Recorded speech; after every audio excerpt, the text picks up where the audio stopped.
सकाळी सकाळी छान अशी देवपूजा करून घेतली आणि त्यानंतर आले किचनमध्ये.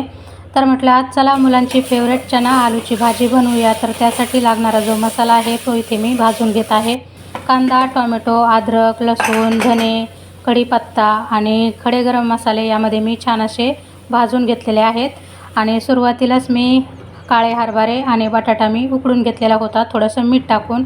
आता हा मसाला थंड झालेला आहे कांद्याचा, त्यामध्ये चवीनुसार मीठ, हळद, घरगुती मसाला वगैरे ॲड केलं आणि याला छान असं मिक्सरवरती बारीक करून घेतलं. त्यानंतर गरजेनुसार थोडंसं पाणी टाकलं आणि पुन्हा हा मसाला छान असा मिक्सरवरती फिरवून घेतला.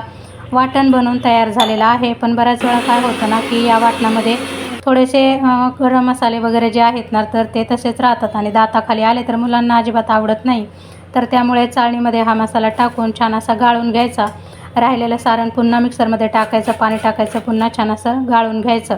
तर त्यानंतर कढईमध्ये टाकलं थोडंसं तेल, जिरे, मोहरी आणि त्यानंतर थोडेसा तमालपत्र, दालचिनीचा तुकडा टाकून छान असं मिक्स केलं. त्यानंतर जो तयार मसाला आहे तो टाकला, मिक्स करून घेतलं आणि आता ह्याला 10 मिनटं छान असं मीडियम फ्लेमवरती तेल सुटेपर्यंत परतून घ्यायचं. पुऱ्या बनवण्यासाठी मी 1.5 वाटी मैदा आणि अर्धी वाटी गव्हाचं पीठ छान असं मळून सुरुवातीलाच भिजवून ठेवलं होतं. तर जोपर्यंत मसाला शिजतोय तोपर्यंत मी थोड्याशा पुऱ्या वगैरे यांच्यासाठी बनवून घेतल्या.